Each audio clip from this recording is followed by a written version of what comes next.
নমস্কার বন্ধুরা, আজকে আপনাদের জন্য নিয়ে এসেছি একটি বড় আপডেট। সোশ্যাল মিডিয়ায় এবং বিভিন্ন সংবাদ মাধ্যমে একটি খবর দ্রুত ভাইরাল হচ্ছে। সেখানে বলা হচ্ছে 1 এপ্রিল নয়, আজ থেকেই নাকি ব্যাঙ্ক অ্যাকাউন্টে ঢুকতে শুরু করবে যুবসাথীর টাকা। হ্যাঁ বন্ধুরা, ঠিকই শুনেছেন। এছাড়াও বলা হচ্ছে ধর্মতলার মেট্রো চ্যানেলে হওয়া আন্দোলনের মঞ্চ থেকে মুখ্যমন্ত্রী মমতা বন্দ্যোপাধ্যায় একটি বড় ঘোষণা করেছেন। খবরে দাবি করা হচ্ছে যে যুবসাথী প্রকল্পের অধীনে বেকার যুবক যুবতীরা নাকি 1500 টাকা করে পাবেন। কিন্তু বন্ধুরা, এখানে একটা গুরুত্বপূর্ণ বিষয় আছে।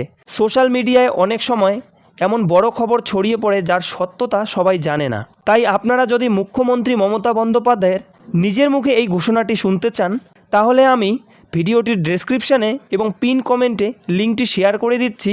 সেই লিঙ্কে ক্লিক করলেই আপনারা সরাসরি ভিডিওটি দেখতে পারবেন এবং পুরো ঘোষণাটি শুনতে পারবেন। তাই দেরি না করে ভিডিওটির ডেসক্রিপশানে বা পিন কমেন্ট থেকে লিঙ্কে ক্লিক করুন এবং নিজেরাই দেখে নিন আসল সত্যটা কী।